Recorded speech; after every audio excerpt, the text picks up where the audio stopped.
de ese ser que el testigo dijo haber visto. Entonces es un librito pues interesante de 77 casos distintos alrededor de todo el mundo. Entonces ese es el otro libro que yo considero pues importante para mí dentro de lo que es la temática OVNI.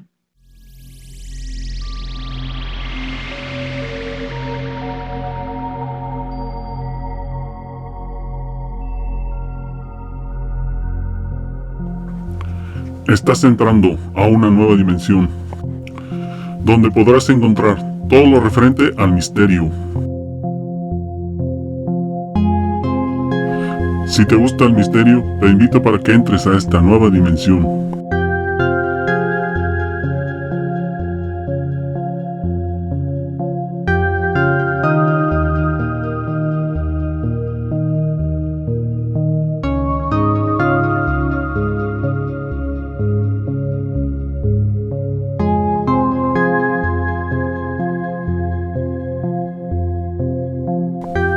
Nueva dimensión, un concepto nuevo en la investigación.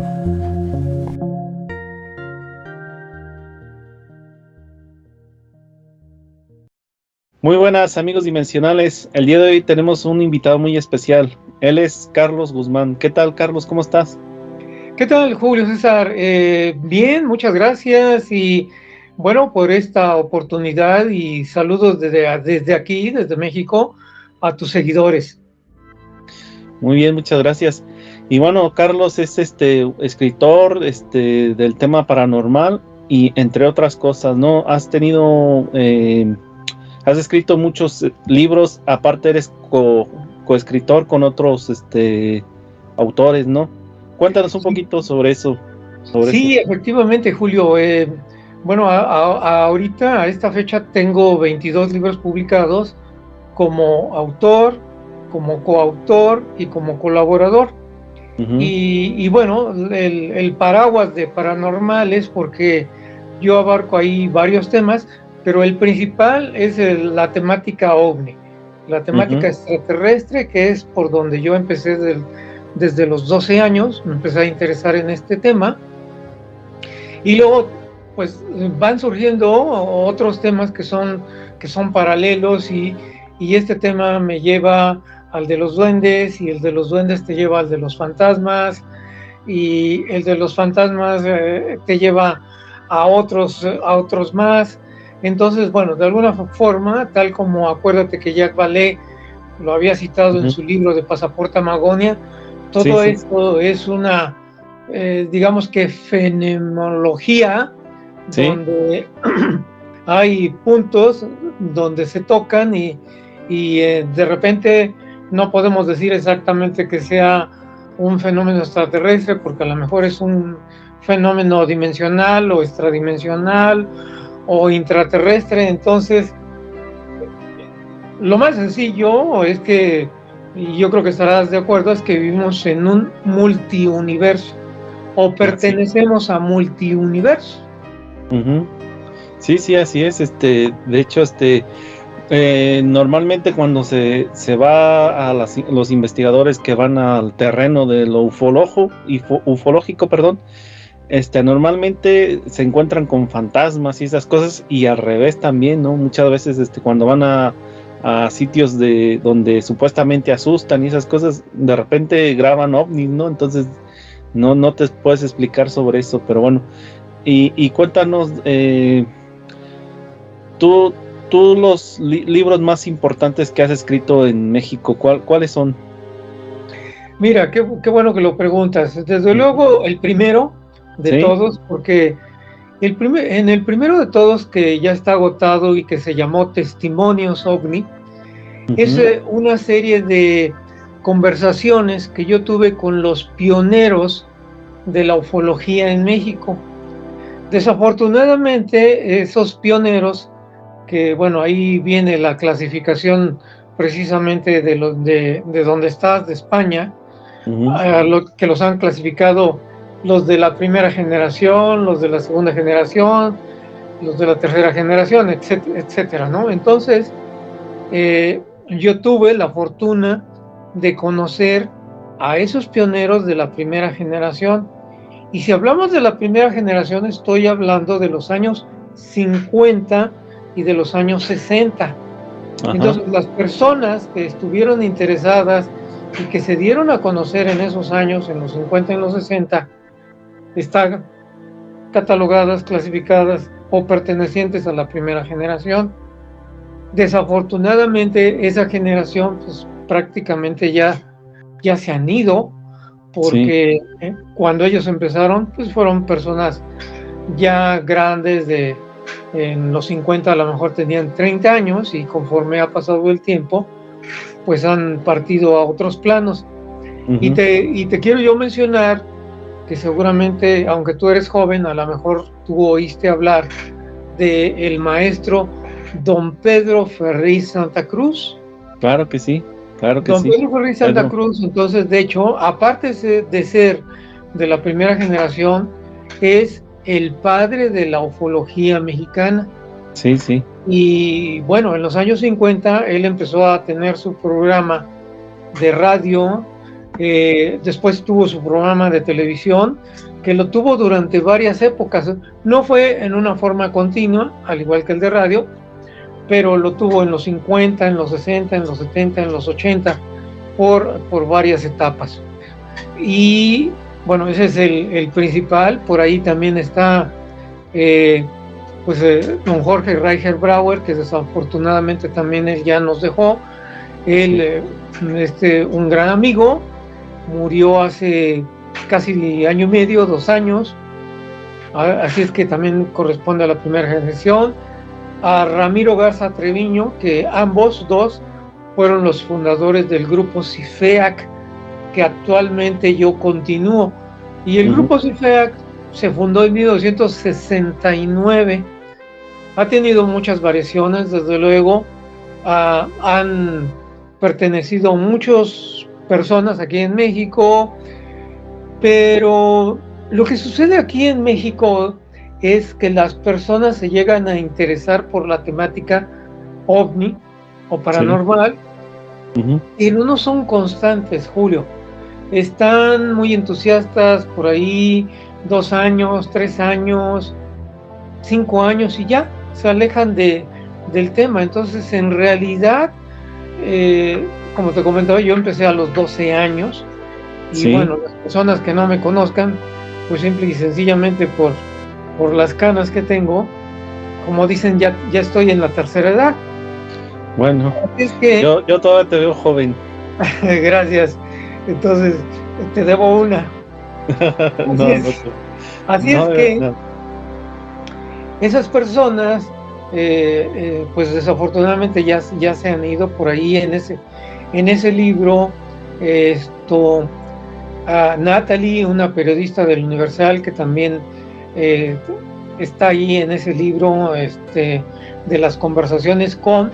Yo lo que quise hacer, de hecho, lo confieso, fue una similitud. Yo no sé si lograste conocer el libro de Carlos Murciano, un español. Carlos Murciano, no, ese no, me parece que no. Carlos Murciano escribió un libro en los 70, era un periodista, creo que todavía vive, no me acuerdo de qué región de ahí de España, pero la labor que le encargó su periódico en los años 70, fines de los años 70, fue hacer una serie de entrevistas a los ufólogos de toda Latinoamérica. Ajá. Entonces, en ese libro ahí hay conversaciones, desde luego, seguro que sí has oído hablar de Antonio Rivera. Sí, Antonio Rivera, el señor. Uno de los 3, digamos que fundadores de la ufología española. Por ahí está Eduardo Vuelta también.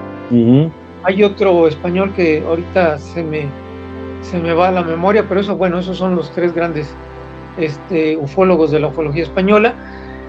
Entonces resulta que su periódico, al que trabajaba, le encargaron que hiciera una serie de entrevistas a todos los ufólogos de Latinoamérica, y bueno, hay muchos ufólogos de Sudamérica, por ahí de Centroamérica, vamos, de España no se diga, Desafortunadamente en aquel entonces, pues aparte del licenciado Ferriz, no había o no se conocieron como ahorita tenemos la oportunidad de enlazarnos, de España a México o viceversa. Sí. En aquel entonces no hay ningún representante mexicano en ese libro, y ese libro se llamó, si mal no recuerdo, Algo flota sobre el mundo, de Carlos Murciano, un español. Entonces, yo lo que quise hacer aquí en México fue precisamente una similitud, una analogía a esa obra de ese español. Y bueno, ahí logré yo reunir a 9 de los principales de los años 50, de los años 60, y por allí un par de amigos, colegas, que surgieron en los años 70 o al final de los años 60. Uno de ellos es Francisco Domínguez de la Rosa y otro es Fernando Telles Pareja. Fernando Telles Pareja todavía pues, es una persona joven, unos 50 y tantos años, y él vivió allá en Barcelona, estuvo, por razones de su familia, estuvo viviendo ahí, no sé, 3, 4 años, estudió allá la secundaria, y le empezó a llamar la atención esta temática, y se inscribió en el CEI de Barcelona, el Centro de Estudios Interplanetarios. Y bueno, luego vino a México, me contactó y en fin.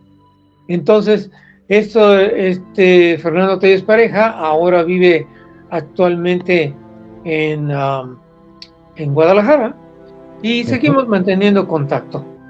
Entonces, bueno, ese es el primer libro que al ser, pues ahora sí que mi primer hijo, ese se publicó en 1996, 95, 96, pero yo lo considero muy importante, uno, porque fue el primero, y dos, porque contiene los testimonios, experiencias de esos ufólogos mexicanos de la primera generación. Del siguiente libro que te puedo hablar es el de, para mí importante, es el de los ovnis y la aviación mexicana. Los ovnis y la aviación mexicana es un libro en coautoría con mi amigo, colega Alfonso Salazar Mendoza. Y resultó algo curioso la elaboración de este libro. Nos encontramos, Alfonso y yo, en un congreso que se hizo aquí en México sobre esta temática, por allá de los años 92, 93. Y bueno, empezó la conversación, la amistad, y un día, hablando, me dice, oye, mira, yo tengo estas noticias, yo le dije, de encuentros exclusivamente de aviones con ovnis, aviones comerciales, civiles y militares. Y lo que yo había reunido de comentarios de algunos pilotos amigos y mucho de la prensa aquí de México, resulta que él también lo tenía, pero en dos etapas distintas. Yo los tenía hasta el año de 1990, de los años 50, 60 y 70, porque bueno, yo no empecé ni en los años 50 y yo empecé prácticamente a fines de los años 60. Pero como niño, pues yo empecé recortando esas notas. Iba yo haciendo un álbum. Ya ves que como niños pues nos gusta juntar que las estampitas de los futbolistas o las de los luchadores, así es, de los dinosaurios, etcétera. Entonces, como niño, yo hice mi propio álbum, compré unas hojas grandes, blancas de Bond, y ahí fui pegando todos esos recortes. El tiempo pasó, y entonces cuando me encuentro con Alfonso, le digo, mira, yo tengo este material. Bueno, yo se lo dije porque resulta que él es mecánico en aviación. Sí. Y él, bueno, pues trabaja ahí en el aeropuerto y ha trabajado en distintas líneas aéreas. Y eso le ha permitido tener contacto con el personal aéreo, con otros mismos mecánicos y con algunos capitanes, con algunos comandantes. Y entonces nos quedamos mirando y los dos dijimos, oye, pues vamos a hacer un trabajo precisamente de los ovnis y la aviación mexicana.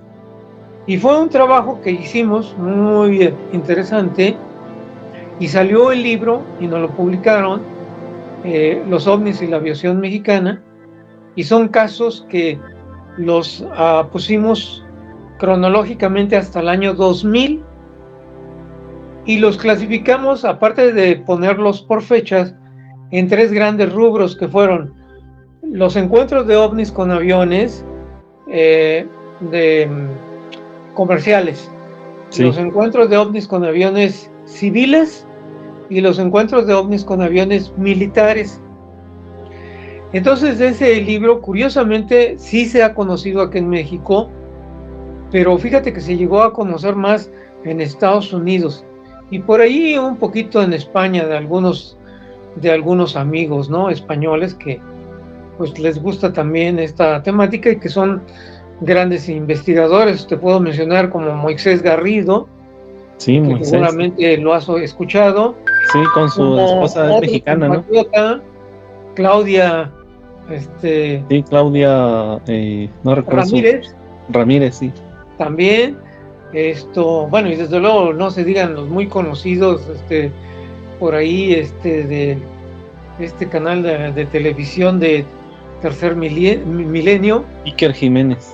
Iker, y uno de su parte de su staff,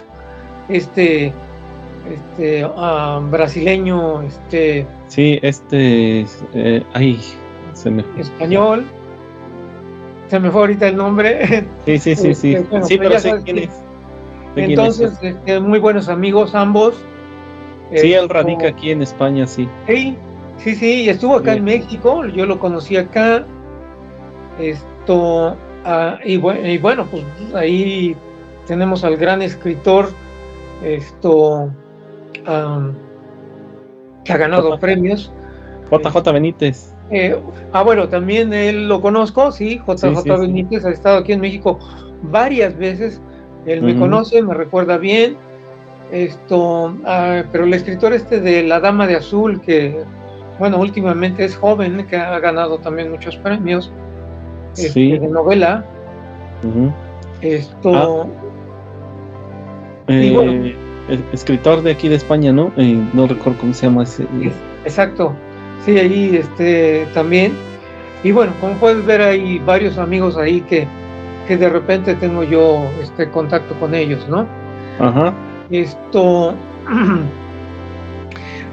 Y te decía, bueno, pues este libro ha sido muy conocido en Estados Unidos, porque recibimos una carta de Jack Vale en donde nos expresaba ahí que le daba gusto que se había hecho ese libro muy objetivo, con una cronología bastante grande, porque pues es un librito de más de 200 páginas, y entonces pues ese libro tuvo muy buena acogida en los Estados Unidos. Y tan buena la acogida que tuvo que a principios del año 2000... Ahora ya recuerdo el nombre de Pablo Villarrubio. Exactamente, perdón, ahora Pablo, se me vino, perdón. se nos fue el los dos, nombre, así que Pablo Villarrubio. desde aquí un saludo a Pablo Villarrubia, un gran amigo. Lo conozco, sí lo conozco, sí. Un gran amigo, Pablo. Y entonces ya en el año 2000, el libro se lanzó en el año 2001, y bueno, tuvo muy buena acogida en el 2001, 2002, y ahí en el 2002, 2003 yo tuve la idea de que lo introdujéramos en Estados Unidos. Entonces este libro está introducido en Estados Unidos, pero bajo el nombre de UFOs over México, o OVNI sobre México, y es nuestro libro de los ovnis y la aviación mexicana, pero actualizado hasta el año de 2010, y está en inglés. Te puedo decir que bueno, tenemos el orgullo, Alfonso y yo, de que somos los primeros mexicanos que introducimos un libro en inglés de esta temática al mercado estadounidense. Por ahí las personas que quieran obtenerlo, está en Amazon, pueden ahí buscar, o está la editorial original es Roswell Book, el mismo nombre de donde se estrelló el OVNI, Roswell Book. Ahí lo pueden encontrar.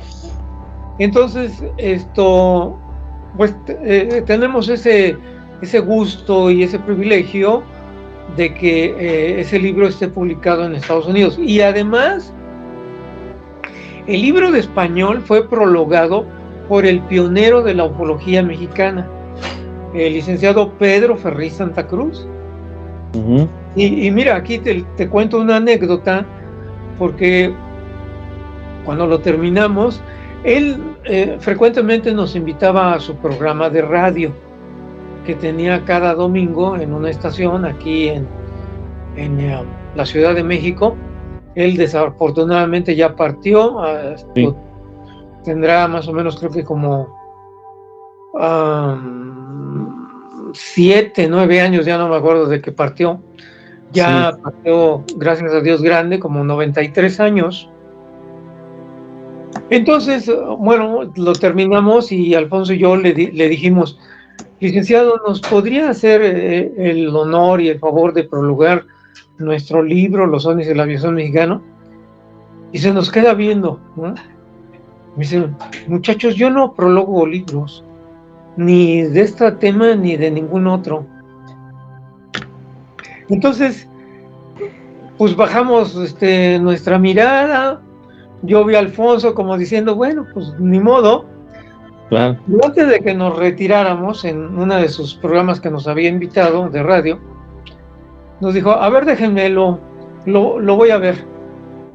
Pues tuvimos el privilegio y el honor de que nos prologara el libro de los ovnis y la aviación mexicana. Así es que ningún otro libro, ni de esta temática, ni de otros temas, hasta lo que yo sepa, y por lo que nos dijo el licenciado Ferriz, a lo mejor estamos equivocados, es un prólogo único, Julio. Es un prólogo único para este libro. Y bueno, ya por ahí ya está agotado. Yo tengo unos cuantos ejemplares para aquellos amigos que de repente se me acercan y me dicen: oye, yo quiero un ejemplar de ellos. Sí, cómo no, por ahí tengo todavía algunos. Así es que ese es el segundo. Bueno, y entonces logré que se publicara en Estados Unidos. Estados Unidos, sí. Sí me costó muchísimo trabajo, porque yo pensé que la dinámica de la impresión de los libros aquí en México como en Estados Unidos era la misma, y no, es completamente distinta. Allá se tiene que tener a un literary agent o agente literario. Sí, y ese agente literario es el que busca colocar tu libro con las editoriales. Tú no lo puedes hacer como escritor, ¿no?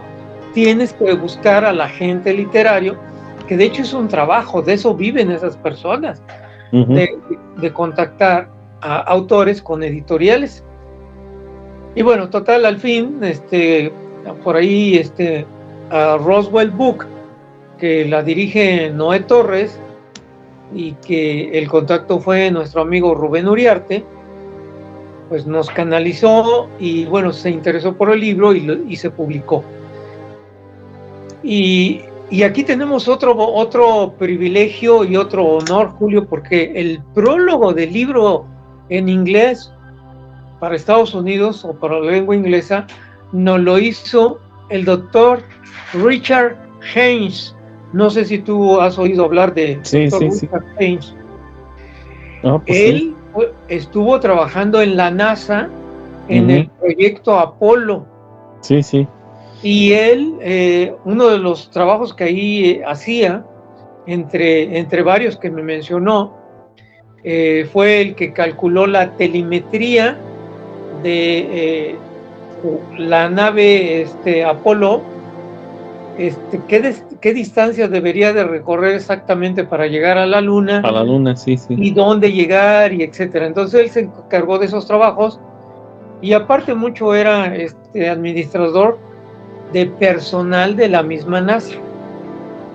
Entonces, ahí tenemos el honor de que el doctor Richard Hames, que ya está retirado, ya no hemos tenido contacto con él, ya es una persona bastante grande, bastante mayor, pues nos hiciera ese prólogo también. Así es que este es el segundo libro. Y el tercer libro sería para mí el de Galería Extraterrestre. El de Galería Extraterrestre, por ahí te voy a enviar yo las portadas. Sí. Quizás para que tú las vayas colocando. Poniendo en el video, sí. El de Galería Extraterrestre es una recopilación de todos los casos que hasta el año del 2000, casi 2005, 2004, salieron de testimonios. Obviamente son dibujos, no hay fotografías, como tú lo sabes. Sí. Tener las fotografías es muy de un difícil. ser extraterrestre, pero son los sketch de los testigos que dijeron haber visto un ser, una entidad, etcétera, y los tengo yo entonces recopilados desde pues los años de fines de los 40, que bueno, ahí los primeros que entran son los de los ovnis estrellados, los grises, los cabezones, y conforme van pasando los años, las décadas, por ahí tengo el sketch de los extraterrestres de Betty Barrenhill, el extraterrestre del leñador Travis Walton, el extraterrestre de el pintor italiano Johannis, que también por ahí del 48-49 lo ve en una montaña en Italia. El de Virginia de los años 90, el de Villanueva, que los describe como güeritos chiquitos, digo, de baja estatura, tipo nórdico, el de Adamski, y bueno, otros casos mexicanos. Ahí a lo mejor algún día platicamos sobre esos seres que se han visto aquí en México, más o menos. Yo creo que tengo una docena de seres que han descrito, y bueno, así, pero todo ese material para mí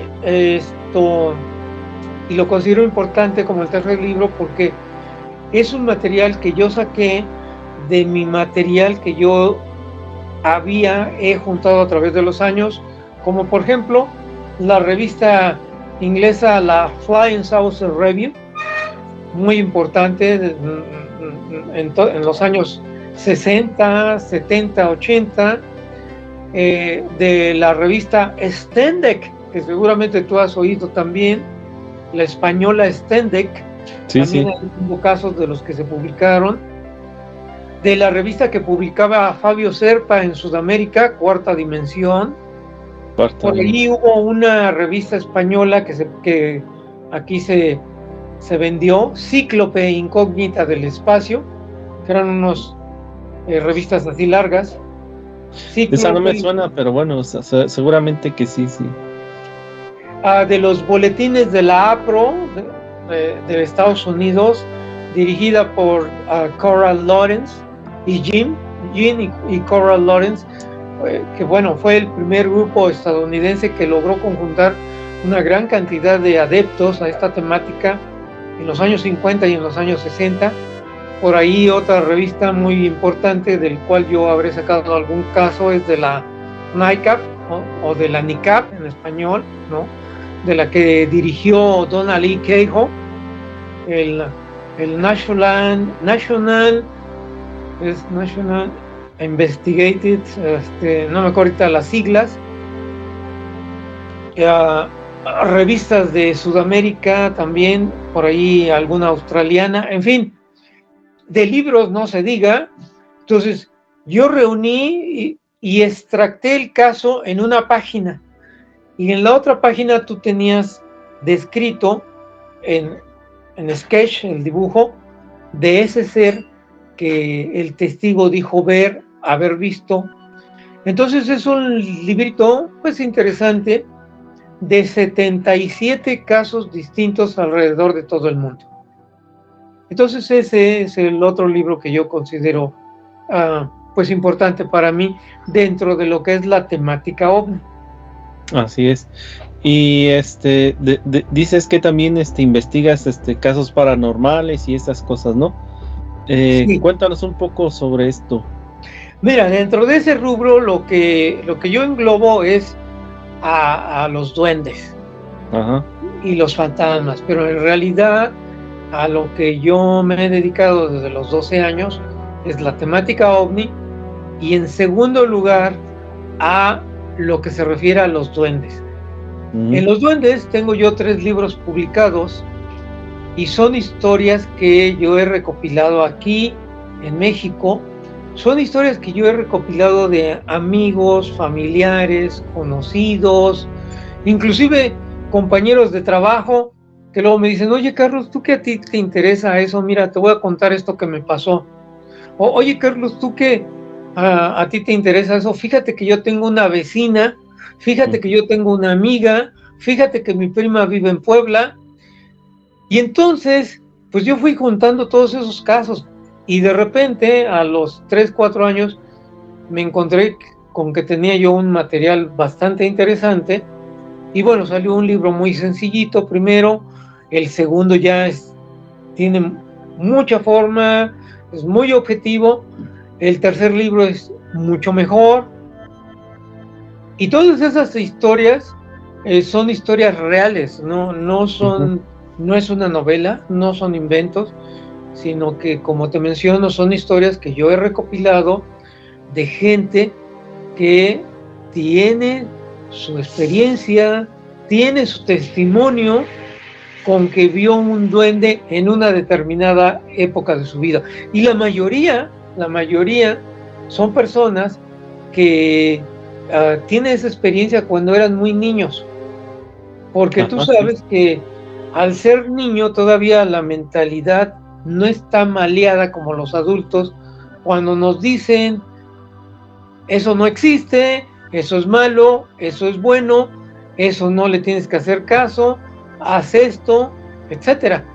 Entonces, las historias que yo más tengo son las provenientes de los niños, que tienen todavía su mente abierta a todo este tipo de fenómenos extraños, raros, no comunes.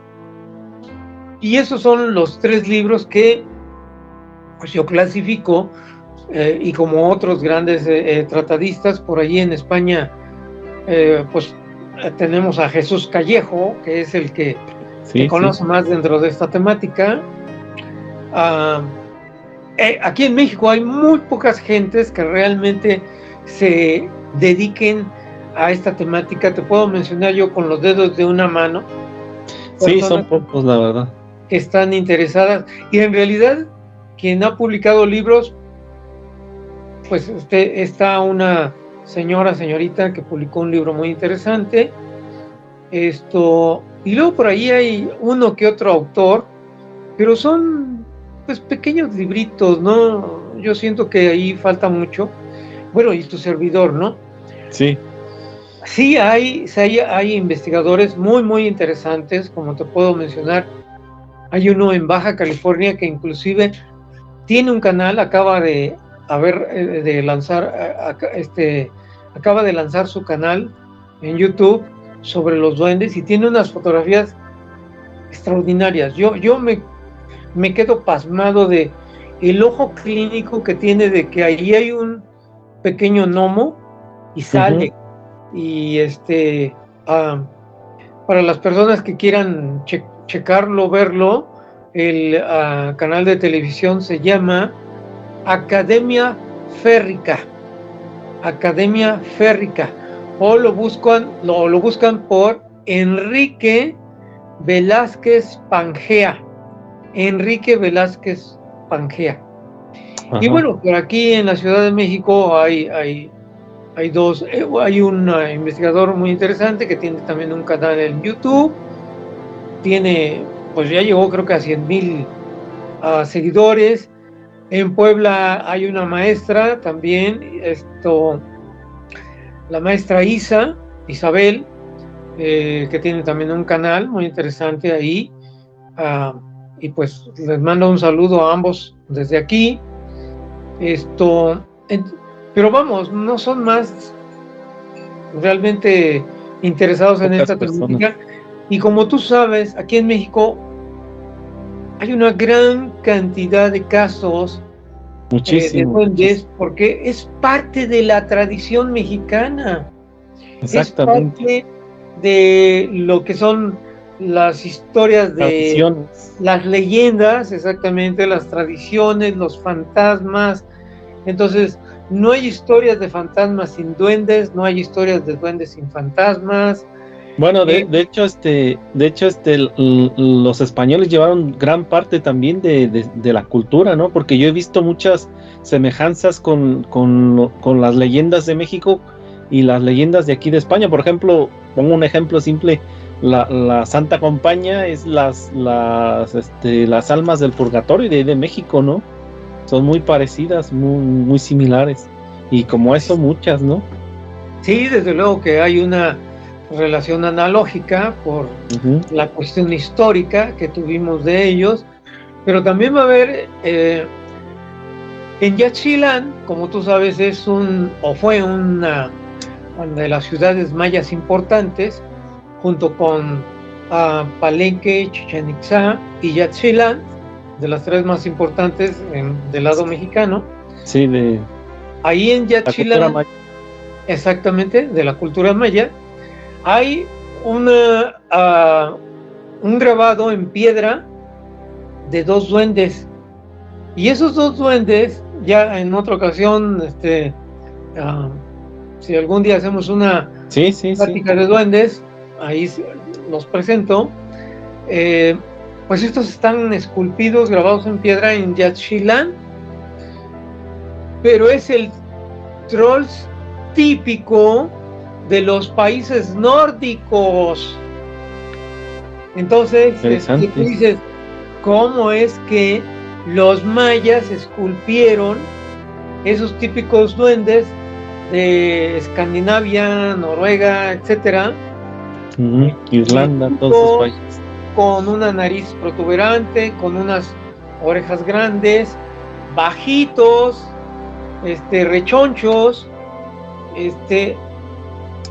y tú pones la fotografía de un troll escandinavo y pones la escultura, el escultivo de estos duendes, y tú dices, es el mismo, es exactamente el mismo. Entonces, bueno, pues ahora sí que pero resulta que esta escultura ahí en Yaxchilán fue esculpida antes de la llegada de los españoles. Claro.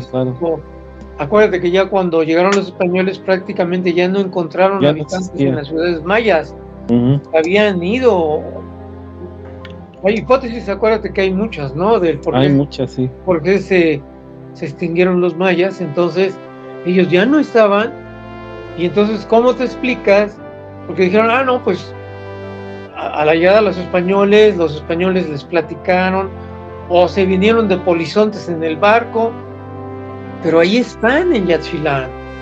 Entonces, ¿cómo te explicas que los mayas hayan esculpido eso exactamente como un duende escandinavo? Es lo mismo que me parece que se llama el Popol Vuh o algo así, es el de la creación y todo eso. El diluvio universal que hubo también lo cuentan los mayas, ¿no? Entonces, y otras culturas mexicanas también.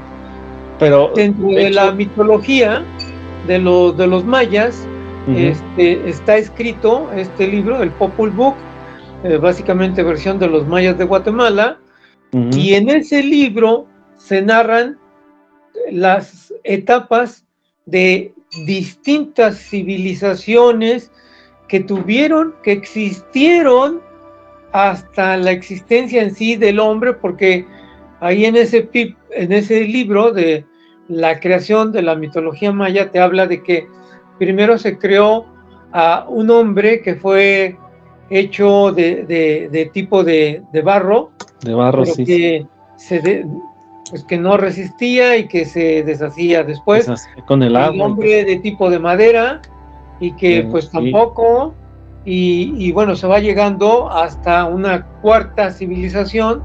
Habla sobre el diluvio universal, que lo hablan otras muchas mitologías, los sumerios, la misma Biblia, nuestra religión católica judea. Entonces, bueno, pues hay analogías con otras mitologías u otros orígenes del hombre alrededor de la tierra. De hecho, decían que precisamente alegada a los españoles influyeron para que supuestamente, pero no, eso es mentira, o sea, se ha comprobado que no hay ningún tipo de influencia. Ellos lo escribieron, desaparecieron y luego llegaron los españoles, ¿no? Pero por ahí he escuchado a algunas personas que dicen que supuestamente fue influencia de los españoles, pero no tiene nada que ver, nada. Así es, en absoluto. Pero en fin, y bueno, hablando de tus investigaciones y todo eso, ¿cuál fue tus primeras investigaciones que hiciste? ¿Paranormal, duendes o qué fue lo que hiciste primero? No, fíjate, las primeras fueron sobre la temática ovni, porque fue lo que me llamó la atención. Y a mí me llamó la atención porque en los periódicos, en los diarios, de repente yo veía, se observaron ovnis en Yucatán, y se observaron ovnis en Baja California, y Guadalajara, y Chihuahua. Entonces, como niño yo me llamó mucho la atención, dije, bueno, ¿y esto qué cosa es? ¿De qué se trata? Entonces, esas primeras referencias directas eran de personas que habían sido testigos de esas observaciones. Entonces, las primeras, en aquel entonces no existían, seguramente que tú conociste las grabadoras esas de cassette, los rectángulos, sí. ¿no? Que tú introducías en la grabadora y ya. Pues resulta que, fíjate, yo no llegué a utilizar esas, yo llegué a utilizar una grabadora chiquita, pero de carrete, de cinta. Sí. De carretes chiquitos. Sí. Me acuerdo que me la regaló mi papá y tenía el micrófono, y en esas cintas, las cintas para mí eran muy caras. Entonces, pues lo grababa y luego lo escribía, y al hacer otra grabación, pues se borraba esa, porque grababas y borrabas. Por ahí tengo un par de ellas todavía. Así es que yo me encaminé primero a ufológico, hablar exactamente hacia el tema de ovnis, y esas fueron las primeras grabaciones. Pues yo no le diría que investigaciones, sino las primeras inquietudes, porque pues era un niño, y como niño pues yo preguntaba, oiga señor, ¿me puede decir lo que usted vio? Y ya me decía lo que esta persona, que déjame decirte que les causaba yo mucha curiosidad, ¿no? Porque pues imagínate, yo tenía 13, 14 años, ¿no? Y de repente que te llega un niño y con su micrófono, oiga señor, ¿me puede usted grabar? Entonces, pues causaba yo extrañeza, curiosidad. Y luego, bueno, ya me fui yo metiendo más en la temática a través de comprar un libro, 2, 3, 4, y mira, cada vez que viajo a otro país, Estados Unidos, España, por ahí he estado en 2 ocasiones, Inglaterra, etcétera, lo único que compro son libros. Entonces, mira. Mi vicio son los libros, y pues básicamente de la temática ovni. Entonces ahorita, por ejemplo, mi biblioteca se compone de un poco más de 1200 libros de la temática ovni. Y me dices, oye, ¿y cómo lo has hecho para tanto? Pues lo que pasa es que empecé a los 12 años y yo ya estoy en la tercera edad. Entonces imagínate, divide 1,200 libros entre simple y sencillamente 40 años, y pues ahí te va a dar una lista de cuántos libros por año yo adquirí, ¿no? Que si Sí, lo sacas así, pues a lo mejor no son muchos, pero los vas acumulando a través de las décadas y ya son 30 años y ya son 40 años y de repente dices, ya son 50 años. claro. Entonces es una gran cantidad de libros que pues tengo yo en mi biblioteca, ¿verdad? Sí, y hablando precisamente, ¿tú has tenido algún tipo de experiencia con los ovnis, con los extraterrestres o yo qué sé, o tal vez algo paranormal? Me imagino que sí, ¿no? No, mira, qué buena pregunta, porque esa pregunta siempre me la hacen cuando yo doy a una plática y me dicen, oiga, ¿y usted ha tenido contacto con algún extraterrestre? Y les digo, ni he tenido, ni quiero tener. Sí. Y se ríen, como tú, ¿no? Se sonríen. Sí, no, sí, no, Mira, estás en lo correcto, ¿eh? Es lo correcto porque es peligroso, ¿eh? así es. Es que la gente piensa que pues, es algo extraordinario Sí. y que le va a dar mucho gusto, pero no. No. Yo que he tenido la oportunidad de precisamente hablar con ese tipo de testigos y de conocer toda los casos que hay alrededor del mundo, es que no sabemos cómo vamos a reaccionar. Yo no te puedo decir si veo yo un extraterrestre, si le diga, oye, bienvenido, vamos a tomarnos una copa, o en esos momentos me desmaye o me eche a correr. Julio, yo no sabría cómo reaccionar o me quede yo petrificado. Claro. Ajá. Entonces prefiero no averiguarlo.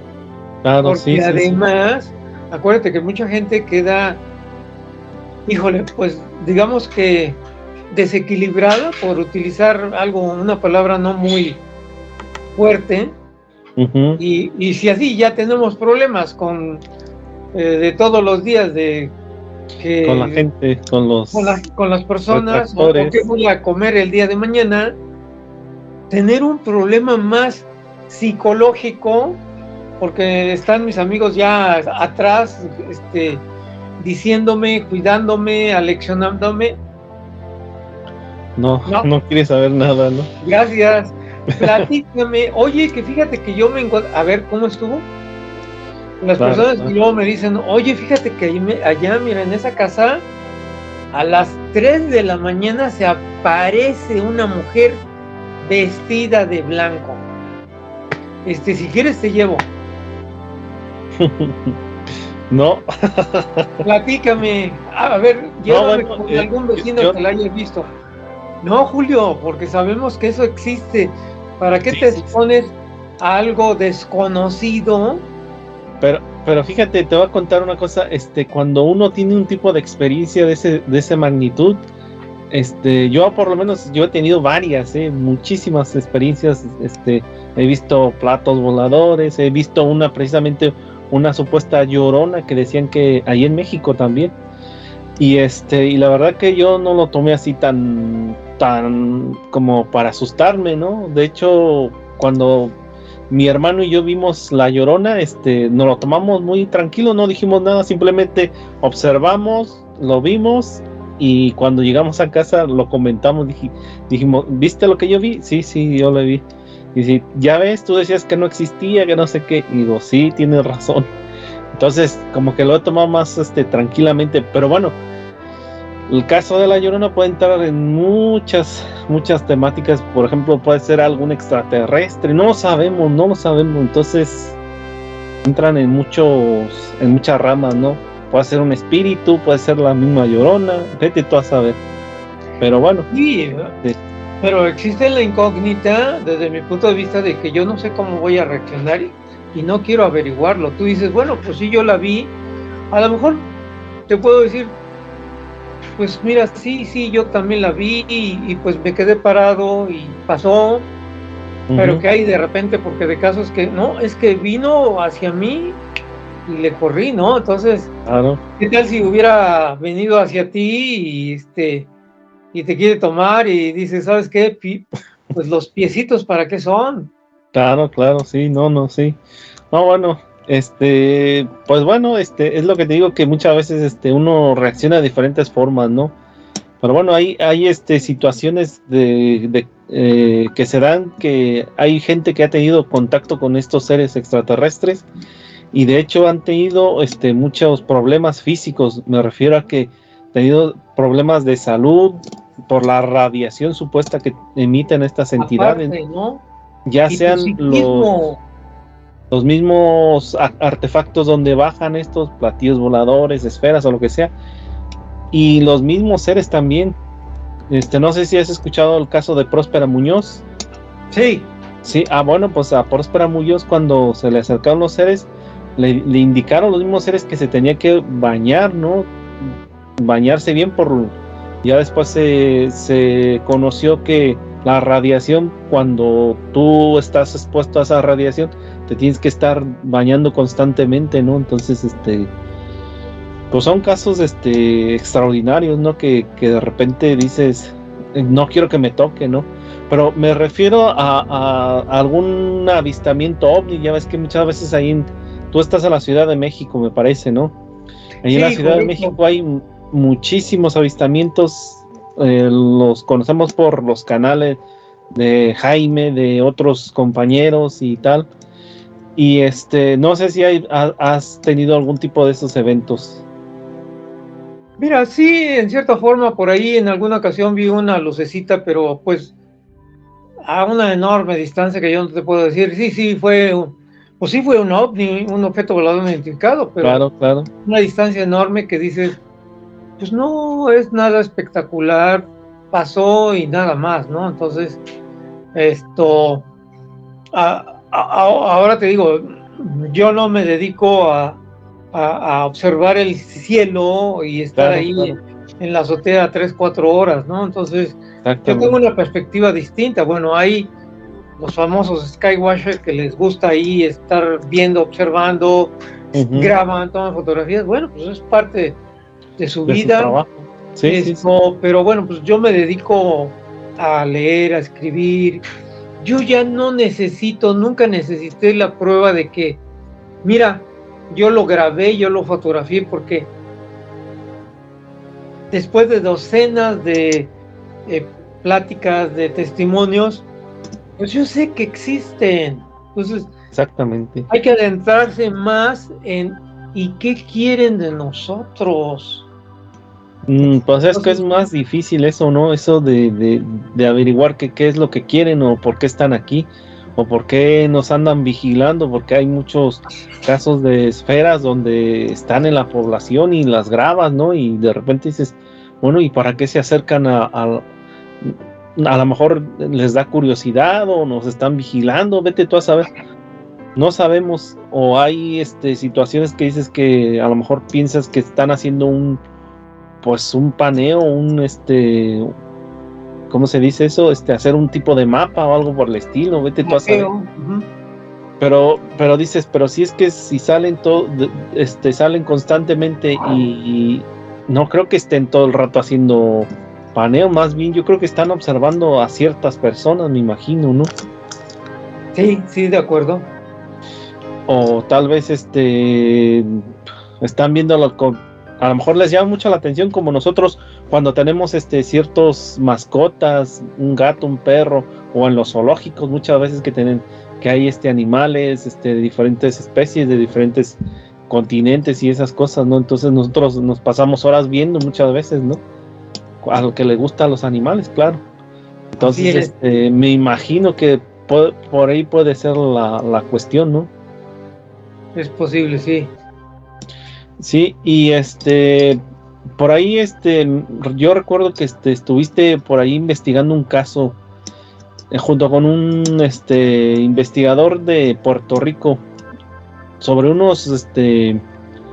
parece que unos pelos del chupacabras, algo así, ¿no? Bueno, sí, Al aquí, final, ¿qué pasó? desde luego que el origen del chupacabras fue en Puerto Ujú. Rico. Claro. Más o menos fue por 1992 que empezaron a surgir mucho estas notas. Y aquí en México, esto también. Sí. Entonces, el del primer caso que yo fui y traté de buscar indicios y todo, fue de un caso que yo precisamente narro en mi libro de testimonios ovnis. Este caso pasó en el Estado de México, en un pueblito que se llama Tequisquiac. Tequisquiac. Y bueno, salió la nota aquí en los periódicos, era por ahí del año 92, 93. Y con otros dos amigos fui ahí a ese pueblito y empezamos a indagar y dije, ¿quién nos puede informar de lo que la nota periodística decía que habían sido atacados 8 borregos, y después al día siguiente en otra ranchería habían sido atacados 13 y parecía que este número iba creciendo, y después al otro día en otra ranchería hasta 17 borregos, creo, o 15. Entonces se me ocurrió, dije, pues hay que ir con la veterinaria del pueblito. Seguramente que al ser veterinaria le llevaron algún animalito para que les dijera y qué tipo de animal carroñero fue el que atacó, mató a las ovejas. Entonces encontramos a la veterinaria y lo único que nos confirmó, sí, en una ranchería mataron 7, en otra 13, en otra 15. Pero no tuvo ninguna explicación, pues digamos que lógica, de decir es que fue un lobo, es que fue un tigrillo, es que fue un coyote, de la fauna que existe aquí, ¿no? En México. Sí, porque, sí. bueno, aquí no hay leones. No hay leones, no hay hienas, ni nada por el estilo. Por ahí, bueno, los pumas, por ahí de repente hay uno que otro, y los tigrillos de la parte del sureste de allá de... Jaguares. Jaguares, vamos, el animal de preponderancia de los mayas, ¿no? Sí. Pero esos jaguares no llegan nunca han llegado hasta acá, hasta lo que se puede decir la Ciudad de México. Se quedaron siempre en ese hábito de la selva lacandona, sí. de Quintana Roo, parte de Yucatán, ¿no? Exactamente. Sí, en Nayarit, todas esas zonas que son selvas también. También, pero bueno, es que Nayarit ya es muy árido, ya ahí es bastante desértico, ¿no? Entonces no hay esa fauna. No se diga de los osos, ¿no? Esos pues muchísimo más allá al norte. No, Alaska, Canadá. Los osos no. Hasta ahí. Muy pocos, sí. Entonces, pues ese fue el primer caso, y después una compañera me envió el cassette precisamente de lo que en Puerto Rico habían sacado del chupacabras. Una compañera de trabajo, yo en aquel entonces trabajé en una compañía transnacional, y yo le dije a esta compañera de la misma compañía, le dije, oye, fíjate que me enteré que allí en Puerto Rico pasaron un programa de televisión de lo del chupacabras. Sí, te lo voy a conseguir. Y me lo consiguió y me lo envió. Y después conocí yo en algún congreso de la MUFON. Yo pertenecí por 10 años a la MUFON. Fui primero director de Estado y luego director de México, de la MUFON, representante. Y en uno de los congresos conocí a amigo, colega, a Jorge Martín, de Puerto Rico, que es el que ha llevado a cabo más investigaciones del chupacabras, porque precisamente ahí en Puerto Rico es donde se originó, y decían que había sido un experimento genético que se les había escapado, etcétera, ¿no? Entonces con el transcurso de los años, una amiga, Ana Luisa Cid, por ahí del año 2011-12, me dijo, oye Carlos, ¿qué crees? Que un testigo logró juntar pelos del chupacabras. ¿tú tienes a alguien que nos los pueda analizar? Le digo, sí.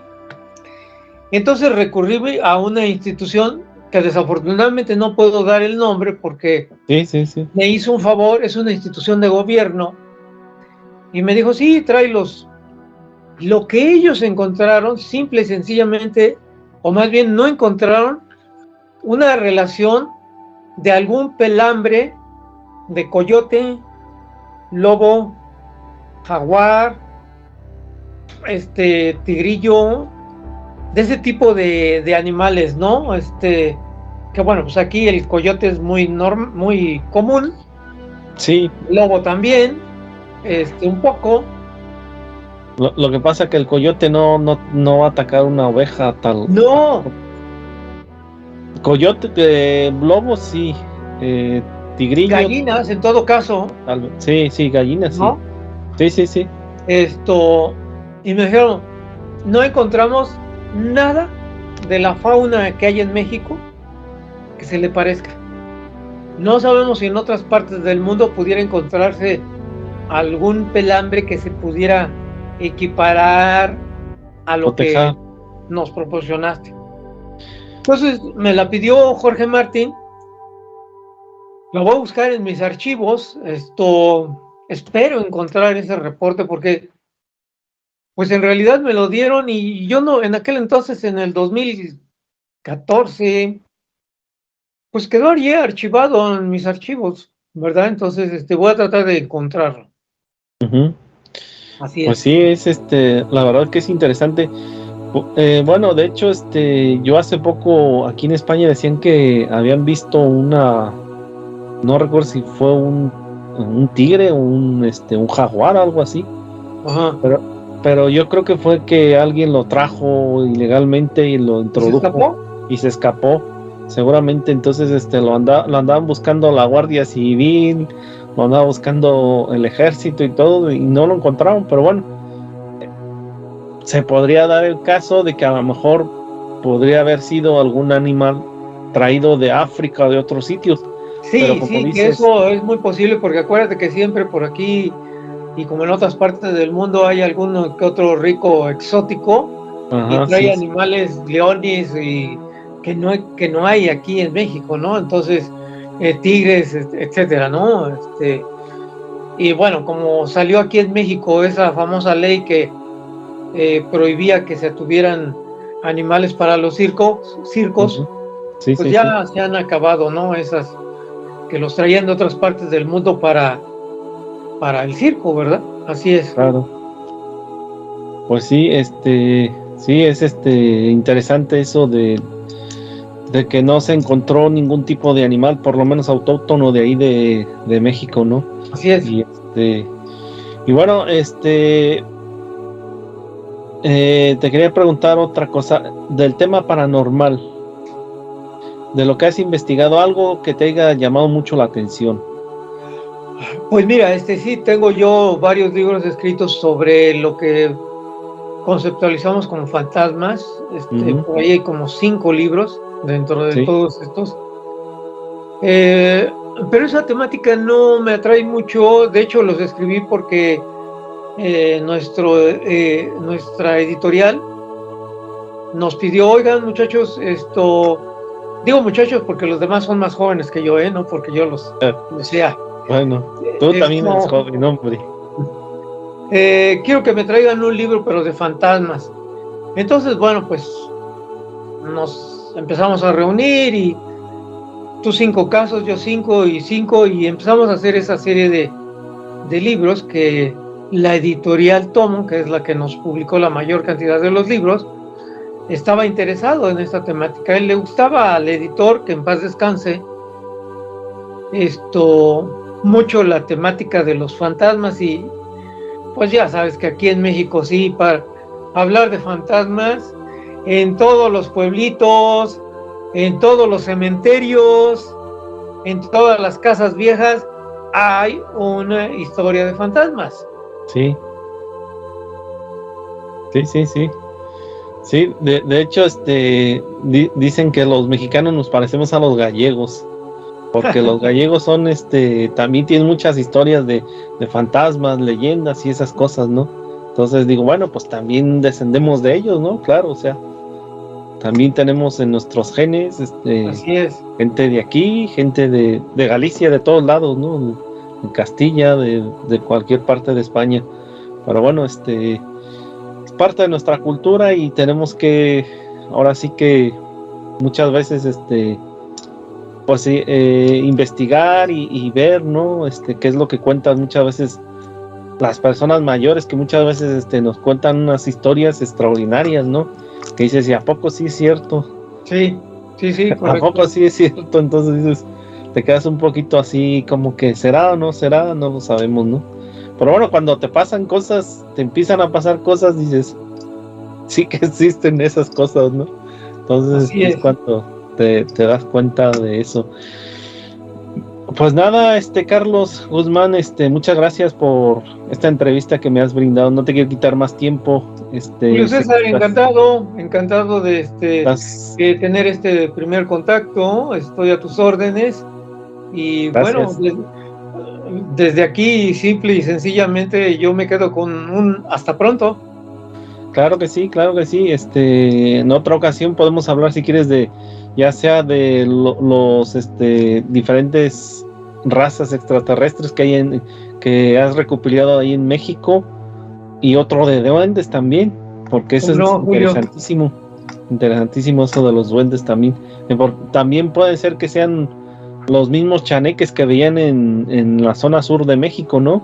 Sí, y los aluche y esas cosas, ¿no? De esa gama enorme que tenemos los duendes, porque no solamente los chaneques, también están los aluches, están los vinquinzá, también están los abachi, también están los tlaloques, también, en fin, en cada parte de la República Mexicana se les nombra y se les conoce de distinto nombre, por su morfología también. Claro. Pero bueno, en fin. Pues muchas gracias, Carlos, por tu tiempo y nada, estamos en contacto. Claro que sí, Julio César, pues hasta pronto entonces. Pues nada, amigos dimensionales, aquí vamos a dejar este programa y como digo siempre, hasta la próxima, amigos dimensionales.